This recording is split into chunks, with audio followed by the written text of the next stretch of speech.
Okay. Hello, everyone. Thank you so much for joining us today for the first event of our leadership development retreat with FCD. So the first event that we're doing is a career readiness workshop with some special guests, some alumni of FCD. So let me just pull up what I'm doing. Okay, amazing. So my name is Corrie. I'm the current secretary for FCD. So I would like to introduce our two guests, Gabriel Gomez and Heather Hunter. So if you both would like to introduce yourselves, and then we can get started with some questions. Sure. Well, my name is Heather Hunter. I graduated at Flagler College in 2019 with a major in political science. Throughout my time in undergrad, I was very involved. My dog's going to be barking this whole time. I'm sorry. I was very involved in Florida College Democrats, becoming a regional director, and then becoming president of the state federation. And since then, I've been trying to be a lot more involved in politics. So thank you for having me.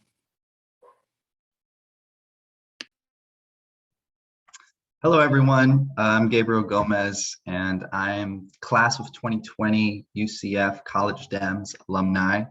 So happy to be back in this space. Thank you, Julia, for facilitating everything, and really looking forward to talking about what it is to work in politics. I have worked in county, and I'm currently working for a state representative. So I've kind of been in numerous political spaces, and I've also done organizing, and I was a 2020 Biden alumni. So I'm hoping to answer any questions you may have about working on campaigns or what it's like to work on the other side in government. So happy to be here and looking forward to a great conversation. Awesome. Thank you both so much. So the first question I have, you kind of both went into it just a little bit, but I wanted to know just a little bit more about like your journey in FCD. So how did you first get involved? Like, was your chapter really active at the time that you started? And where did it take you kind of following graduation? I know COVID was kind of crazy, and working in politics has not been like the easiest feat, especially over the past few years. So I just wanted to get some kind of insight from you both. You can go first, Heather. Okay. Yeah, we can kind of like popcorn. Yeah, we can popcorn. I'll go ahead and go. So I came into undergrad in 2016, right when the election was kind of popping off. And that's kind of where I got involved in politics in the first place. I got involved with the Flagler College Democrats chapter.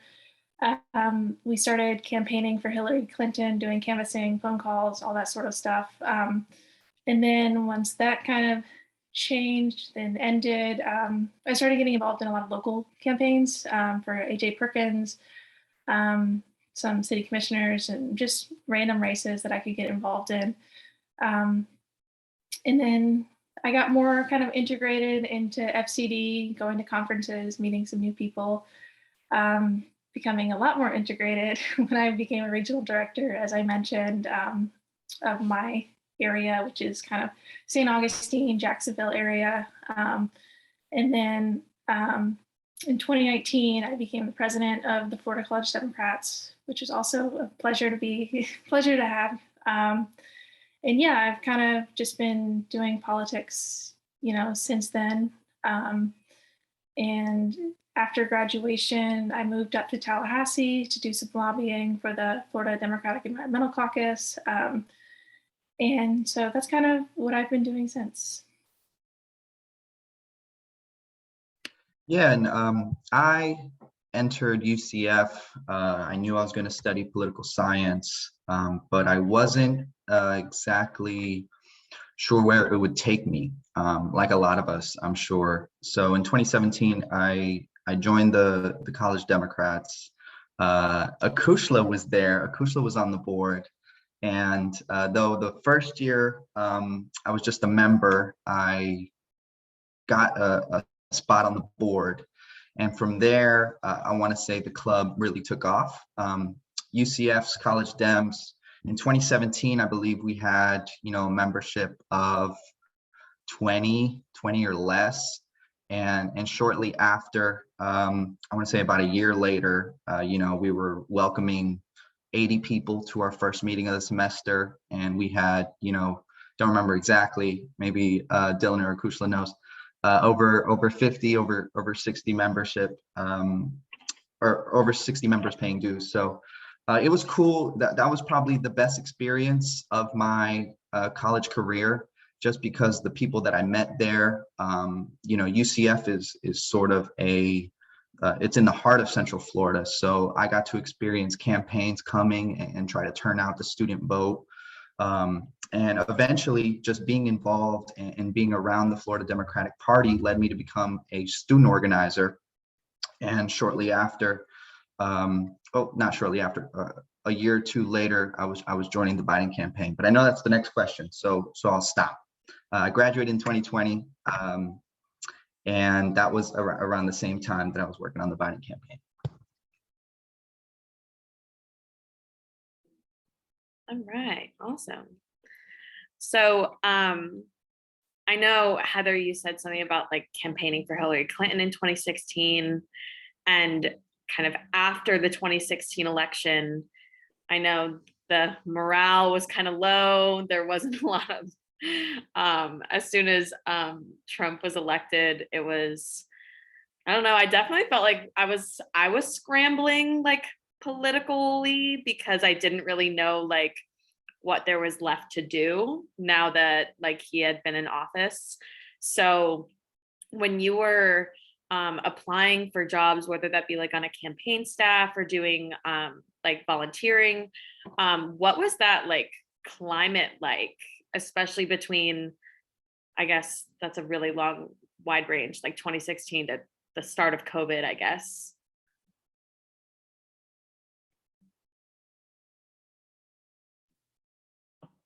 Gabriel, do you want to go, or do you want me to go?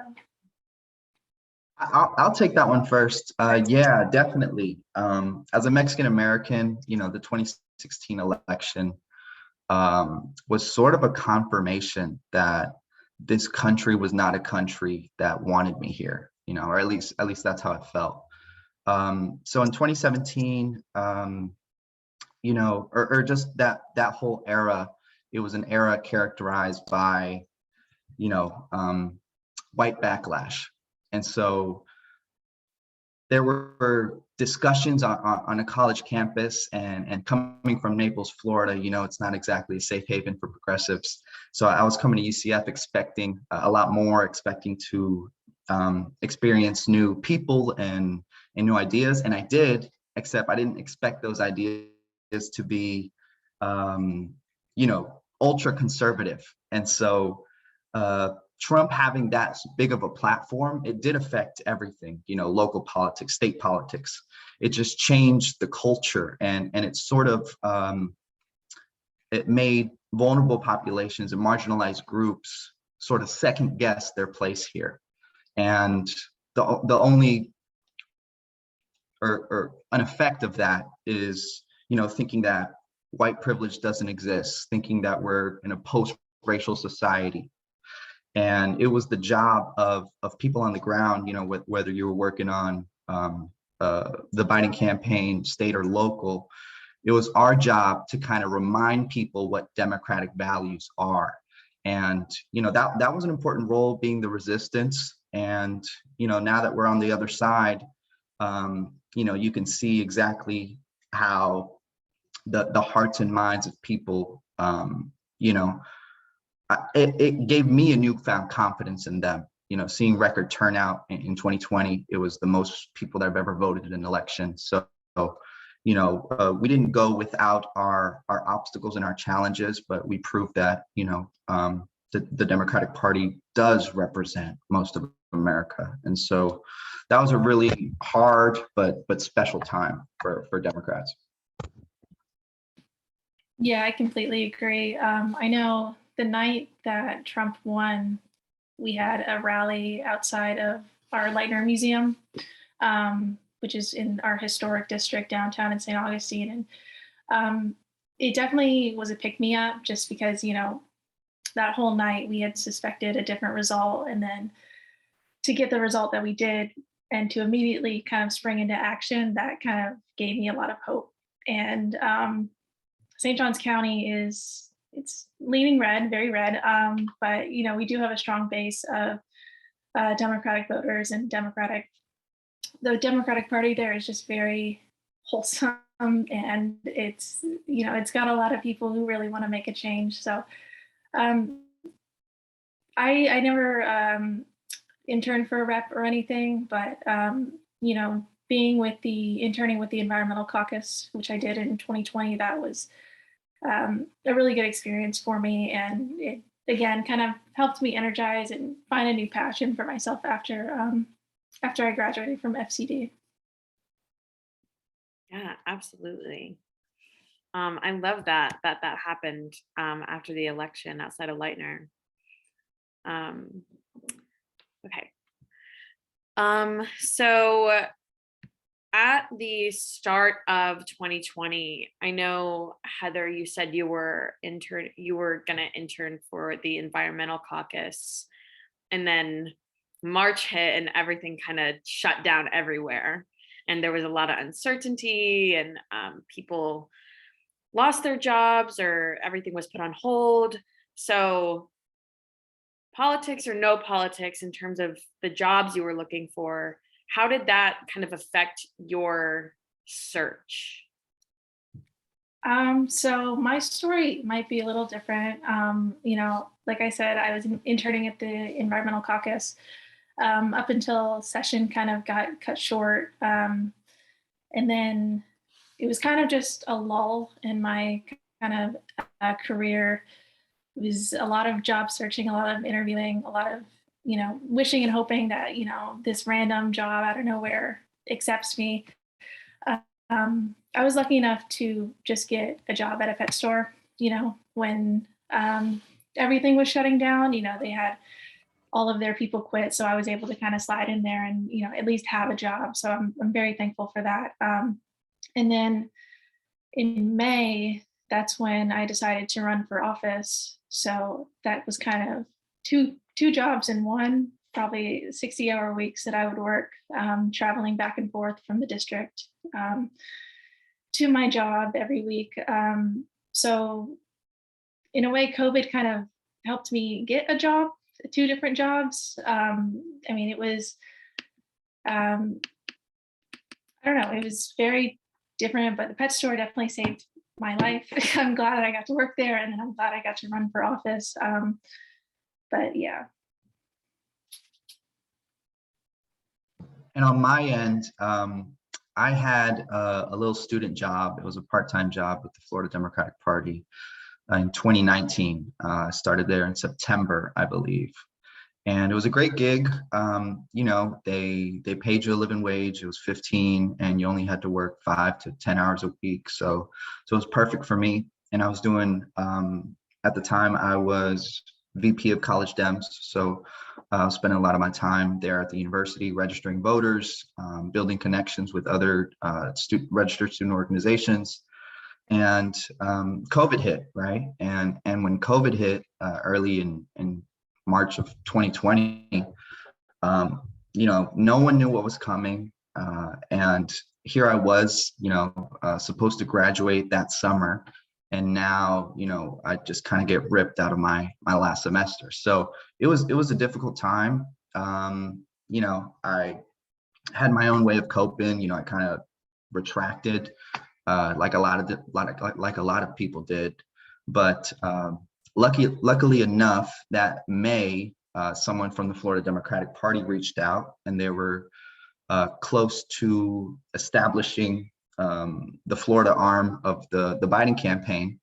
And I was fortunate enough to get that job, and I was working virtually for a long time, making calls, turning out the vote, educating people on Biden's platform.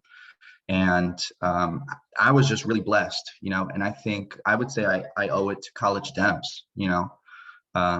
College Dems introduced me to a network that I still use today. in my role as an aide for a state representative. So, the people I met there, I can't ever forget. And the opportunity I got after a worldwide pandemic was not a shoo-in. I got that because I had been I had been present in the College Democrat and the Florida politics scene. So yeah, really fortunate. And the Biden campaign was, a crazy experience. That could be a panel all by itself. But I'll let you keep going. Right. Awesome. Thank you so much. And so throughout your time from graduation to now, did your career focus, either of you, ever kind of shift away from politics at any point? I know that working in politics is really hard, whether it be volunteering and calling people and knocking on doors. So there is a sense of burnout that comes with working in politics at any level, whether it be local, state, or federal, like on the Biden campaign, for example. So what has that kind of looked like for either of you since then? I'll go first. Yeah. I mean, I've gotten burnt out too many times to count, right? When that happens, I think in most of the jobs that I've been in, I've been lucky enough to have a supervisor who I could talk to, like a person, and who could understand what a college student or what a young adult straight, out of college is feeling. And I was able to take time away, whenever you really have to find yourself before giving yourself to a campaign or giving yourself to a representative. You have to know what you're capable of, what your boundaries are, and respect yourself by sticking to them.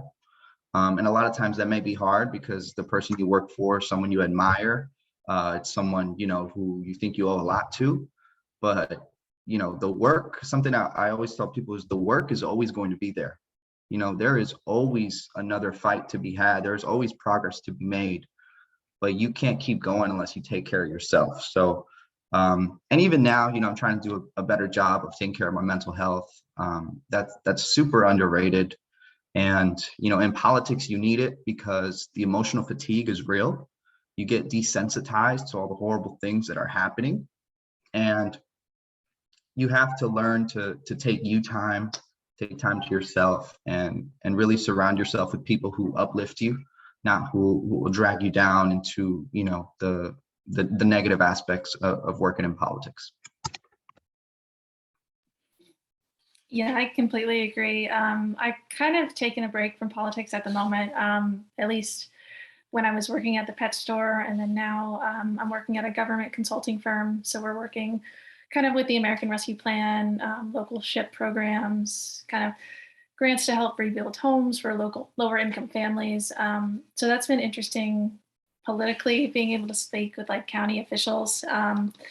And ever since, when I was a college Dem, I did put a lot on my plate. I was, president of both my chapters, the state federation, and then of the Flag Bearer Democrats. And then I was working on the weekend. So I never really gave enough time for myself, which is something I wish I did more so, because I do wish I had more experiences in college that, that were for me and for myself. But I would say, time management has probably been one of the biggest things that I've learned to kind of utilize, just because, I can put everything in a box. I can put college Dems in a box, work in a box, and then my free time in a box, So I think, if you do get burnt out, I think it's natural and it's human, but we just need to learn,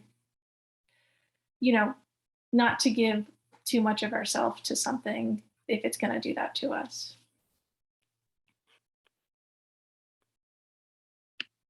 For sure.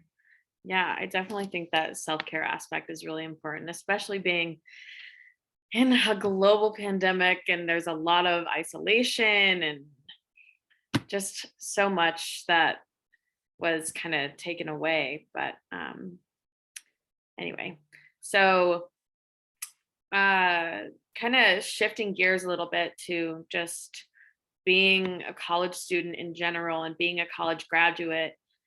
um, why do you think there is like this timeline that young people are expected to follow, whether it be they graduate from college, they get a job, they get married, they have children, all before they're 30 or 35, for example? Like, in finding a job that you really love, like what is that? Um, have you felt that like pressure at all? I know that you're both very young, so it's okay if you haven't, but Yeah, I would say I've definitely felt that pressure because, we grow up, we get told, go to college, then you get a job, and then everything kind of falls into place. But that's not necessarily how it works.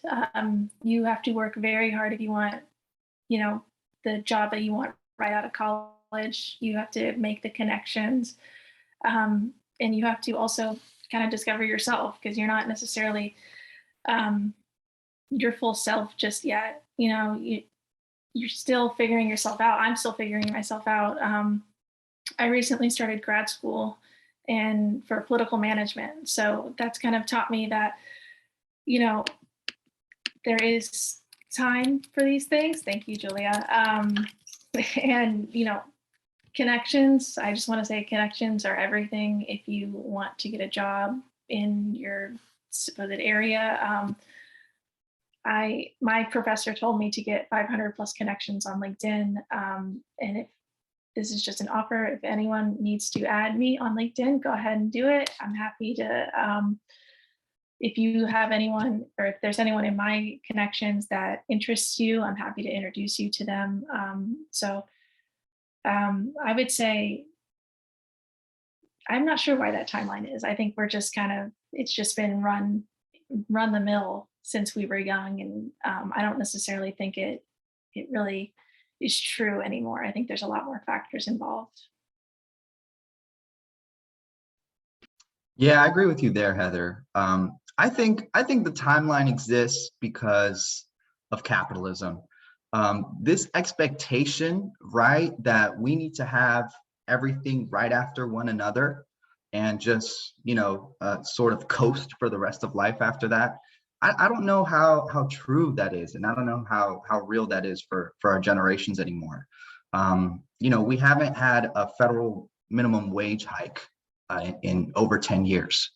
So, and the cost of college has been rising for 20 years. So, I mean, this expectation, I think, is something that millennials and Gen Z are bucking. Like, we're saying that doesn't really work for us. And it's reflected in how we're more likely to get married later.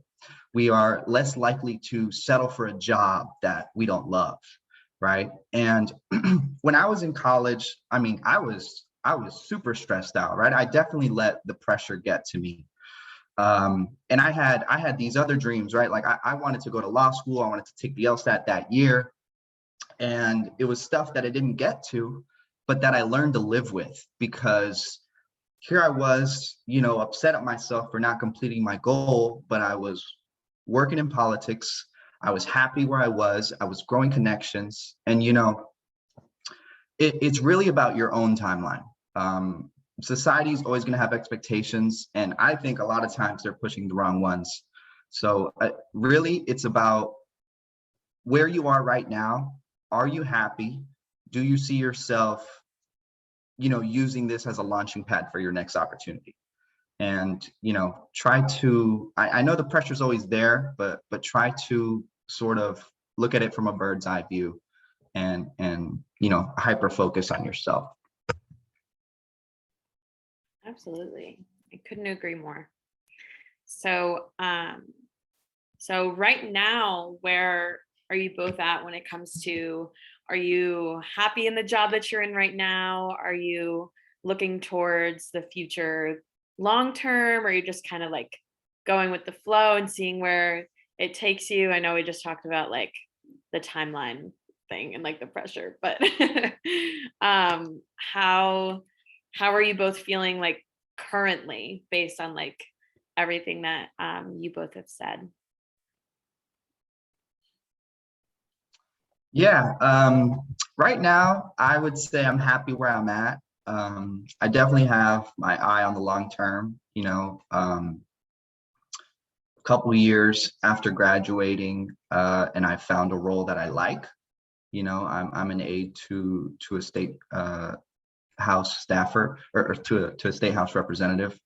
Um, I think part of it is kind of going through the bad experiences as well, because even though I'm happy right now, the last 2 years have not been easy, right?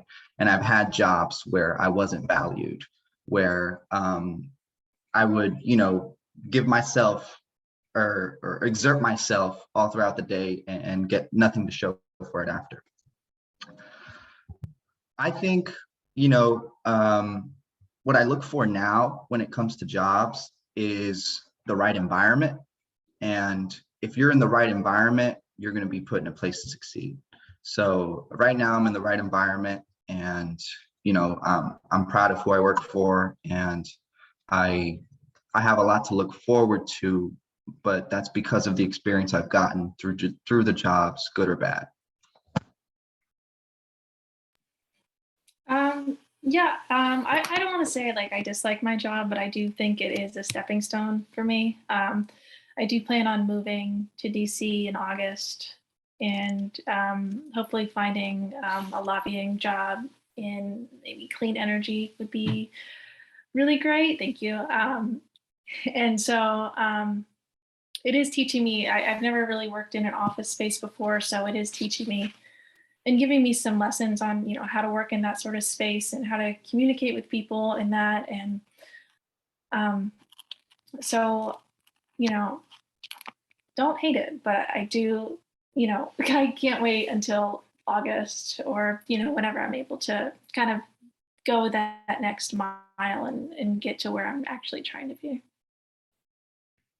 All right. And then my final question for you both is, what piece of advice do you have for whether it be freshmen in college or graduating seniors? I know we have like a broad range in this call and in FCD currently. So I guess what would be like your best piece of advice to them if they want to go into working in politics? Like I mentioned earlier, I would say growing your connections is probably one of the most important things you can do. When I ran for office, I had already had, a bunch of caucuses in St. Johns County, rooting for me, as well as statewide. I had the local party rooting for me because I had been working with them the last 4 years. And this isn't just if you want to run for office, this is just if you're trying to get a career in politics, it's nice to know someone who's also in that career field. So I would just say, continue beefing up your resume, going on LinkedIn, going to these conferences, putting it on your resume because, these things matter. And yeah, I mean, even if you're just starting out, I think this is a great start for everybody. College Gems has helped me get to where I am today. So I'm happy to be here. Yeah, great question. My one piece of advice would be fake it till you make it. I'm sitting here. I was a good student in high school. I wasn't the best student in college. I had my eyes set on other things, but if you don't think you can accomplish something, or if you don't think you can do that job, no one else is going to think you can do it either. So, a mantra I've lived by is fake it till you make it. Put yourself in situations where people are forced to consider you. And yeah, like Heather said, I mean, for someone who's working in politics, your network is very much one of the biggest things propping you up. And so, if you all are taking a great first step by joining FCD, joining College Democrats. That's the path Heather and I took, and I wouldn't do things differently. But yeah, my biggest piece of advice is even through the hard times, try to be empathetic to yourself, try to be confident, and fake it till you make it. Love it. Love that piece of advice. I agree. So does anyone in the call have any other questions for Gabriel or Heather just before we move into our next part of this event? Speak now. Oh, okay. Mitchell has a question. Has your age ever been a hurdle or something that's kept you down in either of your workplaces that are dominated by older people? Great question. Either of you can answer. You're good. Yeah, I would say, when I ran for office, that was a big thing because they're like, oh, you don't have the experience to do this, like the big guy who is actually doing it already, the incumbent. And I would just say, find ways where you can demonstrate your worth. And that's where, building up your resume and just, holding events, just becoming, or just creating yourself and building yourself in a way that, your age doesn't even matter, because you can just look at your resume or you can tell someone everything you've done and, your age won't even matter. But majority of my current office I'm working in is younger people, which is great. So I haven't, besides running for office, I haven't really had to deal with that too much. Definitely. I worked at Orange County government also as an aide, and that's a government agency that's dominated by people with kids, families. It's rare to have.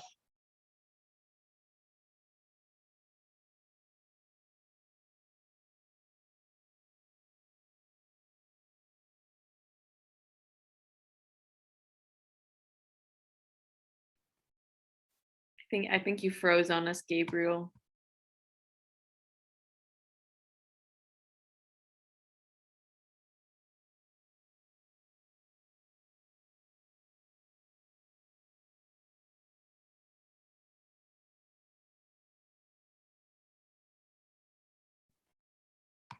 Are you with us?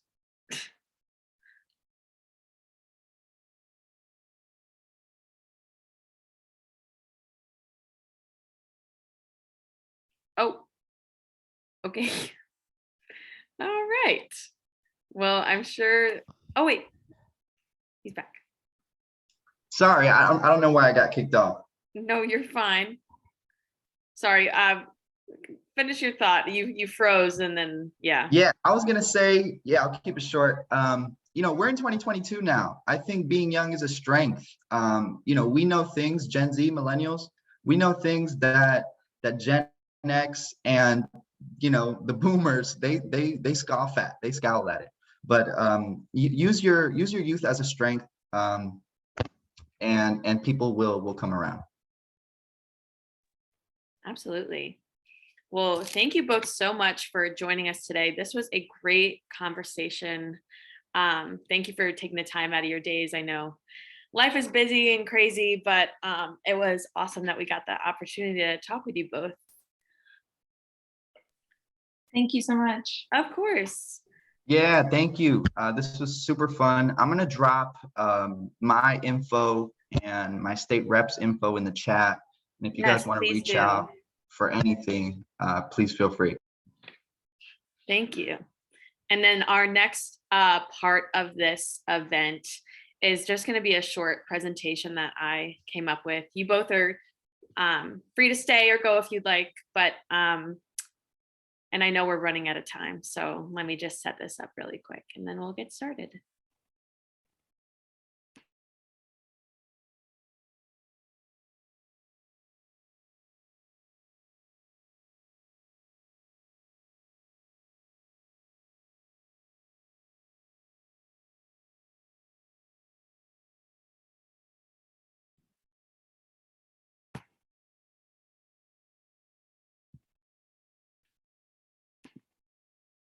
Okay. I think this is correct.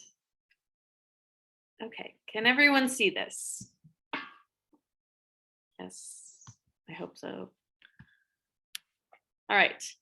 So I kind of just wanted to give my own kind of explanation, I guess, of what it is going to look like going into, okay, amazing. Thank you so much, Coach. Kind of going into the workforce, whether that be through politics or not. I think it's really important to have these skills, for example, especially in the time of 2022. So let's get started, if it will work.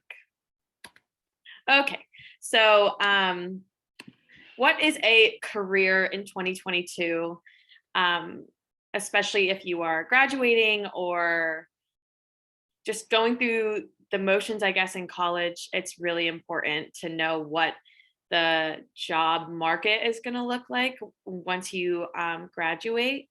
And in comparison to, for example, even 50 years ago, it is an incredibly different world, especially because we have so much technology and there's so many different ways to make income and make a living. So I included some what in the world?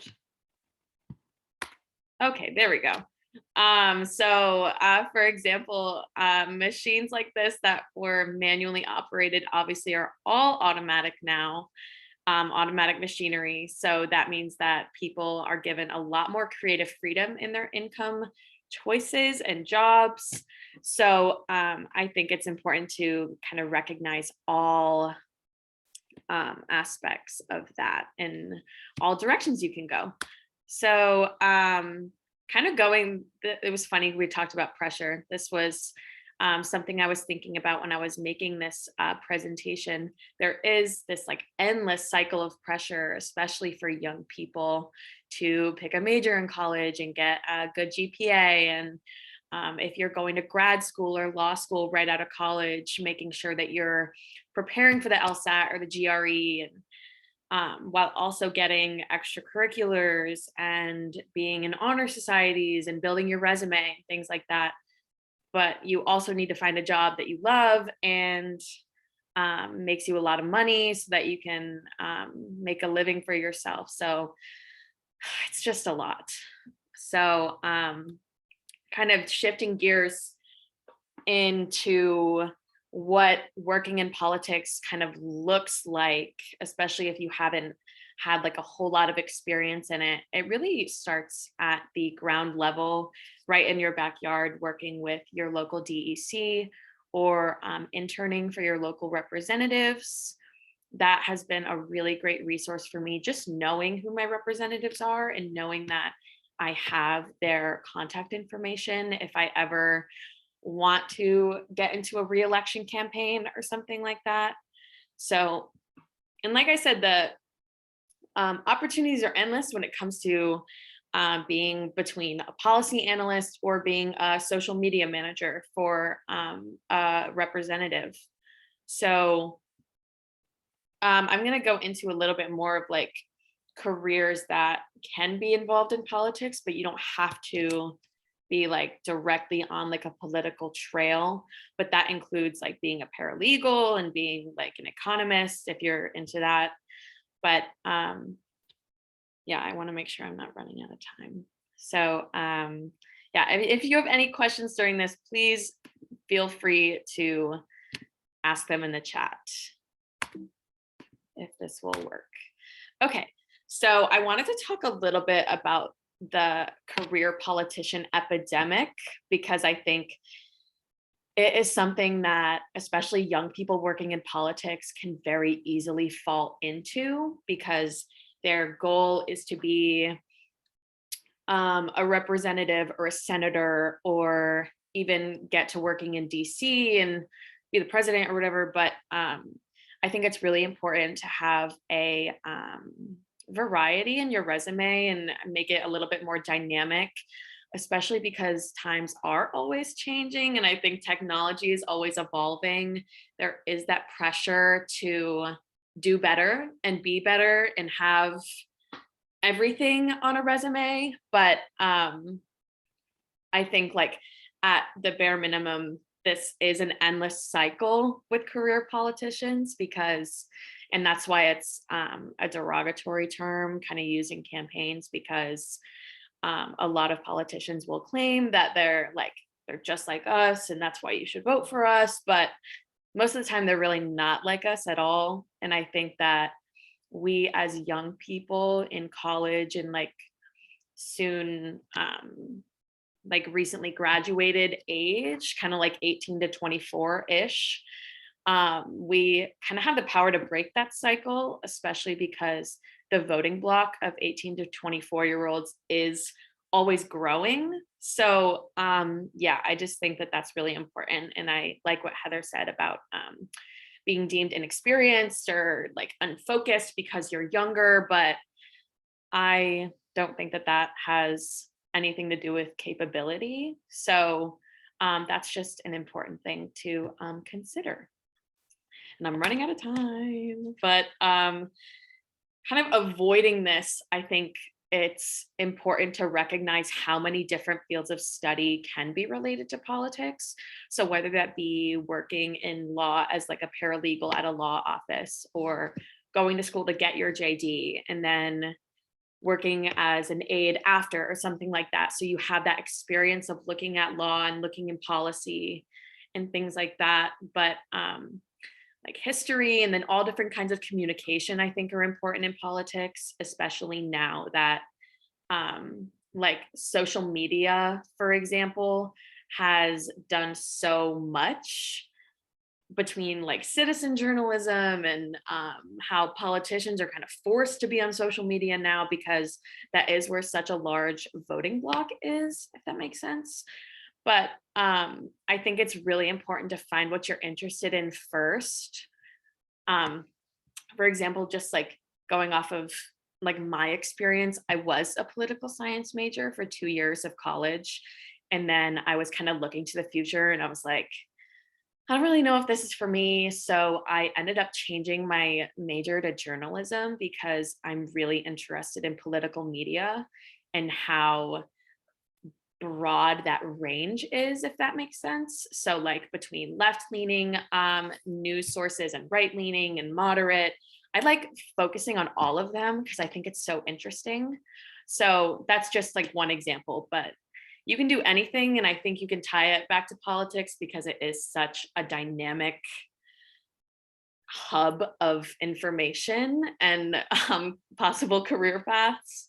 So yeah, so this is, I'm going to do this as my last slide because I do want to provide a break before our next session.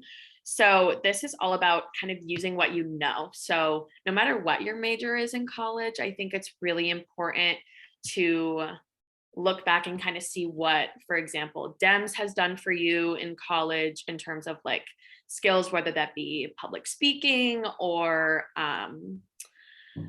oh gosh, I don't know, getting into communication with legislators and building relationships and networking. I think that has been a really beneficial part of being in DEMS for me, especially when we were able to go to like in-person conferences, like the summer convention in New Orleans. That was a really beneficial networking opportunity for me. Just because there was people from all over the country there and there were politicians from all over the country and I got to meet Maxine Waters. So that was really amazing. So I think it's important kind of reflecting on your college experience in order to go into future jobs, just knowing that you have that like toolbox, I guess, of skills to use. So yeah, that was it for my presentation. But if anyone has any questions, please feel free to let me know. But for right now, I think that is it for this event. And we're going to have a short break and then come back in a few minutes. So thank you all so much. And you can stay on the Zoom. I think it's just going to be, everyone's cameras are going to be off until the next session starts.